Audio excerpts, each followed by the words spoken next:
We're talking about a sensitive topic today. Indeed. Burnout is having a moment. It's been having a moment for years. Burnout Yes. spread like wildfire. It is a term. I think I should just hand over to you and ask. All right. Ask what is burnout. Yeah, I think that's the key. And then, sorry to interrupt you, we're going to do what is burnout. We're going to ask why it matters, what we call it, and how we can come to some sort of resolution here. Okay, so what on earth is burnout? Okay, so if you look at word counts in Ngram, you'll see that before 1940, no such thing. All right, round about 1974, it was first categorized. It had a little bit of a surge in the 70s, then it dropped off a bit, and then around 2012, it's just taken off. And that is quite common with mental health conditions, right? I Indeed. mean, we didn't know of anxiety or depression or things Yes. back in the day. So I think, if we start with it, in the old days it was witchcraft, or you had evil spirits, and then now my grandparents' time it was the vapors, which was actually hyperventilation. Right. Then it became a nervous breakdown in my parents' time. In our world we called it stress, also very non-specific. I think in your generation today, burnout is the word. And important to know, it is diagnosed by 50% to 75% of people working. Diagnosed by or people? Usually by journalists, Right. frequently by psychologists, and even sometimes by psychiatrists, where there is no clinical condition in the DSM-5 for burnout. It is Right. not recognized at all. As a medical condition, it is not Correct. recognised. But we can't ignore the fact that burnout is used everywhere. People are telling me they're burned out. I'm Indeed. seeing it all the time. The World Indeed. Health Organization has the term burnout recognised. Yes, so, on the American side, the DSM-5 says no such thing as burnout. Okay. Maybe it's an occupational syndrome, but you really should not use it in all of life. Shall we Very just clear. quickly go into the DSM-5? What is that? What does that stand Okay. for? Diagnostic and Statistical Manual of Diseases, version 1, 2, 3, 4, 5. 5 is a few years old now. And it is the psychiatric diagnosis. What can you diagnose a patient with? Right. And how? What are the symptoms? What's the prognosis? What's the treatment? Because burnout is such a tricky term, they refuse to touch it. Right. All right? They may encourage you to look at depression. Because what? The symptoms of burnout overlap They're with completely the symptoms? inconsistent. There is no Right. diagnostic measure for burnout. Okay. Whereas for depression, bang, bang, bang, bang, they're clear. It's been stable for 20 years. We understand what depression is, what its prognosis is, and what the treatment is. And people Yeah. get better. And, in contrast to the DSM, in Europe, World Health Organization, they have the ICD-11 at the moment. And they do admit the term burnout as an occupational syndrome. So not as a clinical diagnosis for an individual, but as a syndrome related to your experience of work.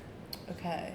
That's really interesting because it being an occupational syndrome implies that it only happens at work, which when you look at the human doesn't make much sense, because if you can experience something at work, I'm sure you can experience it elsewhere. And because I'm hearing people say things like, Indeed. I'm burned out from my morning routine. And that leads me to think, okay, are we now using the word burnout to say I'm tired of this? It's a good description. So, let's try and get a bit more flesh to the diagnosis. So, no clinical diagnosis exists. Even last month, the Royal Australian College of GPs admitted it's a confusing, overused term with no agreed diagnostics or treatment. Right. So I think if you really want to help the people you care for, whether you're a leader, whether you're an HR manager, whether you're a coach, or a consultant or a psychologist or a doctor or psychiatrist, you have to ask the question, am I helping my patient with this word? Yeah. Okay? So, as a syndrome at work, exactly as you described, kind of fatigue, can be physical, can be emotional, can be mental, often tied to cynicism, negativity, and a feeling, a very real feeling, I should say, right? Yes. I get it, you know. If I use the term I'm feeling burnt out, it's like, yes. That describes it perfectly. Oh, yeah. Oh, yes, yeah, So, yeah. if we step back and we're a little more mature, thinking about a burnt out electrical device, it's catastrophizing. Oh, it's dead. When you really see a burnt out human, it's not a pretty sight. We should not use a term like that for a human being, or in fact for any living creature, in my view. Particularly since there's no agreed diagnostic criteria and there's no clear treatment. You are leading the person you care for, love, or are treating up the garden path. And that is because it's tricky, because as you said, when you hear a term that so aptly describes what you're feeling, it's really hard to hear that that isn't legitimate. I agree. And let's be honest, many people watching this have already turned it off. Yeah. Because that idea of burnout is built into their marketing, it's built into their sales, it's built into their coaching or medical practice. Some psychiatrists even write books on burnout. Yeah. And admit there's no diagnostic agreement and no treatment. So it's a marketing term. The reason it's so powerful is it's what we call catastrophizing. It is catastrophizing. Right? So humans can lose their well-being. We spiral down with overload, we disengage, we start to feel fear, flight reactions, we move into anger and fight, and then eventually we collapse. That's real. You feel flat. No, the feelings are real, for sure. And maybe in a crisis, let's say you're in a war zone or subject to abuse, fainting or collapsing or playing dead may be your body taking care of you. As in a freeze, fight, flight reaction. Exactly. Yeah. Just like a snake will roll over and play dead because it survives for another day. So for humans. Okay, so it's a normal decline, but it's not dramatic. So, I mean, you know, that idea of feeling burnt out, let's honor that. It's real for the individual. Can range from just tired, a few nights bad sleep, jet lag, through to disappointment, maybe a series of disappointments, maybe not getting acknowledgement for some hard work. Maybe it's even a state, temporary, short-lived, of depression. Right. Not a clinical depression, but maybe it's even clinical depression. So some psychiatrists today say that instead of using the term burnout, we should look to ask ourselves the question, does this person I'm working with actually suffer from depression? I think that's powerful because it matters so much how we diagnose because that affects the prognosis, right? And if Absolutely. burnout doesn't have a clear diagnosis, then What do you do? what's the treatment? Exactly. At least depression has many, many different treatments. It has... And now we've got 2/3 of people running around at work with their I'm burnt out flag. Yeah. It's not What a good do you outcome. do? Yeah, no one can really help that. I mean, I think there's a, you know, we think about the work syndrome. Let's be respectful of the fact that some workplaces can be quite toxic. 100%. Behaviors are terrible, leaders are demoralizing, the culture may be unpleasant and negative. Yeah. Your job may be impossible. You simply don't have the skills to meet the challenge of the job. Or you might be going through a difficult time of repeated failure. There are many good reasons that we feel collapsed, using your term, at work. It's real. Yeah, I think we walk a fine line because the feeling is clearly real, Yes. but the term is not useful. And if we can even digress a little to how important language is when we describe our states, and when you look at the electrical appliance or the general historical uses of the term burnout, the image that it generates in your mind is is of a light bulb that needs to be Correct. replaced, or something that is not Yes, going to turn not on fixed. again. And not fixed, but not fixable. Correct. And I fear that when we use a term like that generates such an image in our minds to describe our own states, we impair our ability to recover. Absolutely. Whereas if you say I'm fatigued, it's so clear, it's so, I need to rest, I need to recover, or maybe I need to realign my work with my values, Indeed. whatever it is. If the diagnosis is clear, the next steps become not just clearer, but more possible. Yeah. So it's a really interesting point, and I really encourage people, if someone comes to you, let's say you're a leader or HR manager, and they say, look, I'm burnt out. Understand. Tell me a little more. What's going on? How are you feeling? What you thinking? Do you think it could be anything else? All right, this importance of being clear with your language really matters.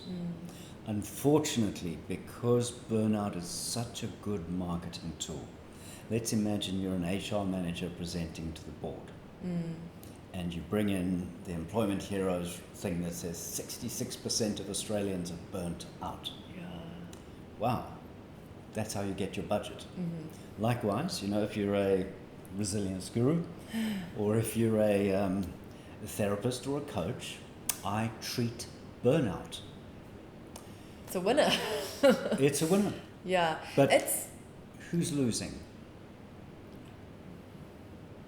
yeah. The person who's suffering. And I think that for anyone who's thinking this one through, it's a good term for your own needs. Even if you're an employee, maybe trying to get an angle on the business. Yeah. To say, I'm burnt out and you caused it. Okay, it's powerful. So how do we move to a more useful way of working? And I think that begs the question, if you want to care for the people you love or are responsible for, burnout is not a good word for them. You're probably doing them a disservice. Well, it's also lazy. Because, when you say, the HR manager comes into the board meeting and says, all these people are burnt out, every single board member in that room and the HR manager might have a completely different idea of Correct. what that term means. And Correct. so you're not defining the problem at all. No. Which is, And then, of course, you go to the World again, Health lazy. Organization and it'll tell you chronic fatigue and exhaustion and negativity. And they say, hey, But look, those are different things. they really are, and they've got nothing to do with illness. These are states of being that are quite normal and natural in human life. Okay, well, tricky. I think Indeed. we have pretty much covered what it is, which isn't clear. The why it matters, which is really if you're actually trying to help people. Indeed, not a good term. Not a great term. More questions, more clarity. How do we move through this? We're saying more questions and clarity about what is actually going on and what the feelings truly are, Yes. and less sensationalism. I strongly advocate for it, but I do recognise for many people it's key to your business. People love the term. It's dramatic, it's catastrophic, it's drama, and people are looking for drama. Yeah. Wow, that marketing thing I didn't think about that before, but marketing when it comes to coaching, Yeah, it's an ethical and moral dilemma. you bet. And it's so bad that if you don't use the term burnout, you may lose clients. No, well, I've told people before. I've said, I don't actually really believe in burnout. I don't think that's a useful term. And my smart friends, mind you, smart, kind, educated, loving people who are pretty open-minded, shock and horror. Yep. They And just they don't can shut you understand. down. And they also think I'm being really contrarian for no reason. Like, so much so that I will try not to kind of bring it up. I agree. Because, I agree. because you also do want to help the people that are feeling like that, and if you have to meet them with their language, okay, but we can't all be doing this. No, it is completely impossible biologically for 50 to 75% of the population to be burnt out. It's ridiculous, right? Yeah. So, if we dial forward 20 years, the term will be gone. It will be gone. Right? So we are Yes. unfortunately before our time on this particular topic, but Yeah. more and more people, as I say, the Royal Australian College of GPs, are starting to challenge it. Okay. If you do an AI search on the validity of the use of burnout, you will start to see some questions coming up. Okay. So, how do we deal with it? It's a really interesting question. I think I'd really emphasize what you said, the clarity of language. Ask the questions. If someone's just tired, maybe they need to have a long weekend, take a day off, sleep properly, fixed. But if someone really is feeling flattened down, and it's been going on for 2 weeks, does the person in HR or the coach actually recognize that it might be depression? This is where saying you're burnt out is a very dangerous diagnosis. To ask a little more and say this person, yes, has had sleep problems, sadness, crying, loss of energy, fatigue, poor concentration, and it's been going on for 2 weeks. If you miss that diagnosis of depression, you are missing a whole lot of well-tested treatment and rehabilitation options. That's malpractice. And that's why when I hear my colleagues in medicine, psychiatry, psychology using this term, it hurts, right? They are leading their patients down a garden path that's very hard to come back from. I think it's really important to understand, perhaps at a third level, this issue of feeling flat at work is part of the abnormal world we live in. I mean, work is not designed for humans. Yeah. To sit at your desk and playing on your AI all day, it's nutcase, right? So of course we're going to feel bad. Now, the question is very easy to blame yourself or to blame the job. It's really important to have a shared responsibility. For both employee and employer to say, you know what, we need to work together on this. Okay? Wow. Because far too many employees are saying, you made me burnt out. And it becomes adversarial in a relationship that doesn't need to be. And once again, you've just hardened the problem. Yeah. Right. And I think, we do need to understand there are many things you can do in terms of leadership. You think about simple things like running basic well-being, sleep, exercise, relaxation, emotional intelligence skills. That really helps, particularly emotional intelligence. Leadership training can make a real difference. I think it's really important for organizations to be clear that, look, we want to create a healthy working environment, but we rely on you to make sure you know when to stop, that you get a good night's sleep, that you take time for your family and exercise. That is There true. is a personal responsibility. There is a personal responsibility, and I think people experience this when there are so many conflicting demands, but they're saying yes to everything. Yep. At a certain point, you do need to just communicate that you can't do that. Yes. And some And you've people got to are really good at prioritise that. yourself. Absolutely. And many of us are very, very bad at that, and quite unsurprisingly, you go down and you feel flat. And it's very easy to then blame the work and say, oh, I had to do that because my job was so demanding, but really that's just abdicating responsibility. That is yours. Yeah. And look, when I think back, difficult moments in my own career, I think there are some jobs we just shouldn't be in. So sometimes, that feeling of burnout is a really strong signal you need to make a change. Yeah. I think different job, new skills, new challenges, different place. It's a good signal for change. And to be ready for change rather than just to hunker down. Yes. Grit it out. That's not intelligent. And I think you're right, those feelings of deep fatigue and loss of interest, it's misalignment with value. Indeed. Yeah. And I think, you can wrap this up in terms of how do you deal with it, into helping people understand that sliding down through that confusion, disengage, flight, fight, freeze, it's normal. Yes. Absolutely normal. Yes. No drama. Yeah. Welcome to life, right? Yeah, If you no haven't done shame. that a few times, you're not trying hard enough. But I think there's a real message in there. Part of it is going down. The second part is how do you bounce? And I think we could spend a lot of time, particularly with young people in schools, making bounce a practical set of skills. Practical. So when I feel flat, I need a coffee. Okay, it's a quick fix. Maybe not for the kids. No, true. But for example, playtime. Yes. Just getting out on the playground, Yes. nature, blue, green Touch light. grass. It lifts you again. Yeah. So knowing how to recognize that fatigue or collapse and to do something that lifts your energy. And that requires having a clear term, a clear definition. Then you know when it's happening. Absolutely. And then you know what to do. Absolutely. Yeah. So I think that whole capacity for rapid forward bounce and the growth that comes from learning to bounce in a difficult situation, that's an invaluable life skill for all of us. Yeah. Never too late to learn. And never the end of learning, I think, because Indeed not. life will challenge you in different ways. It will pull you down the spiral, not pull you, but you'll experience the spiral again and again in different scenarios, different situations, with different people. And Indeed. the more times you do it, the better you get. Yeah. So, tricky term, guys. Sorry to have this conversation.